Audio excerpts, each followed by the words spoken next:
લે આવી ગયો ભાવિન, બેસ બેસ. હા મમ્મી. કેવી રહી તારી મીટિંગ?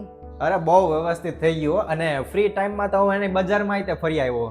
અરે વાહ, ત્યાં તો જામનગરની બાંધણી ને ડ્રેસ ને બધું બહુ જ પ્રખ્યાત છે.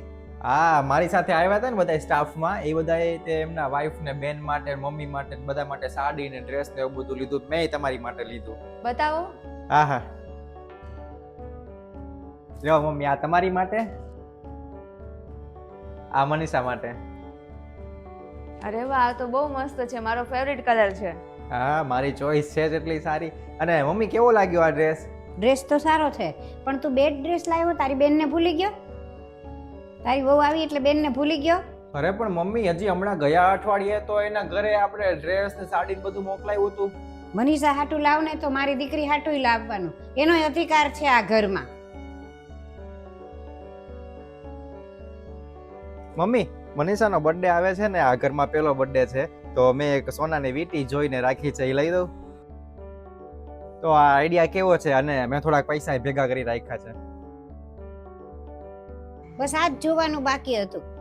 તે જે ભેગા કરેલા પૈસા છે એમાંથી ક્યારે એવો વિચાર આવ્યો કે મમ્મી ને બેન માટે લઈએ? બસ પત્ની માટે જ લેવાનું બધું. અરે પણ મમ્મી, કાંઈ વીટી બીટી લેવાની નથી. ક્યારેય તારી બેનના બર્થડે માં તે દીધી ને સોનાની વીટી?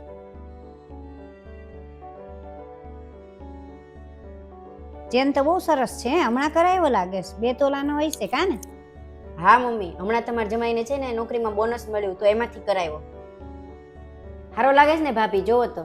ચેન તો બહુ સારો છે, પણ આમાં જીજાજીનો 6 લાખનો ખર્ચો થયો હશે ને? 6 લાખ ક્યાંથી ભાભી? મારી એકલી માટે જ બનાવ્યો છે. આ 2 લાખનો છે, 6 લાખનો નહીં. પણ 3 ચેન બનાવવામાં તો 6 લાખનો ખર્ચો થયો જ હશે ને? અરે 3 ચેન હું કામ બનાવીએ? મારી એકલી માટે જ બનાવ્યો છે. પણ જીજાજીને તો 2 બહેનો છે ને, તો એના માટે નથી બનાવડાયો? કેવી વાત કરસ તું મનીષા? એની બે નણંદના લગ્ન થઈ ગયા. નણંદના લગ્ન થઈ ગયા પછી કોઈ એને સોનાના સેટ થોડા આપે કે ચેન આપે? ભાભી, મારી 2 નણંદના લગ્ન થઈ ગયા છે અને લગ્નમાં જેટલું આપવાનું હતું ને એટલું આપી દીધું. હવે 2 નણંદ એના પતિની જવાબદારી છે, એના ભાઈની જવાબદારી નથી. એવું છે? પણ મમ્મી તો એમ કહે છે કે પત્નીના બરાબર જ તે બેનનો હક હોય છે. જે પત્ની માટે આવશે એ જ તે બેન માટે આવશે. અને તો એમ કહે છે કે જે સામાન પત્ની માટે લાવવાનો એ બેન માટે લાવવાનો.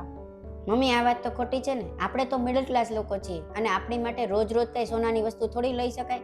મારે અહીંયાથી કાંઈ જોતું નથી, મારે ભાઈ કે ભાભી પાસેથી કાંઈ જોતું નથી. બસ ખાલી હું અહીંયા આવું અને મને પ્રેમ મળે એટલું ઘણું છે. બાકી ભાભીને જે દેવું હોય ને એ ભાઈ ભલે દે, એની ઉપર તો એનો પૂરો હક છે કે એને બધી વસ્તુ અપાવે.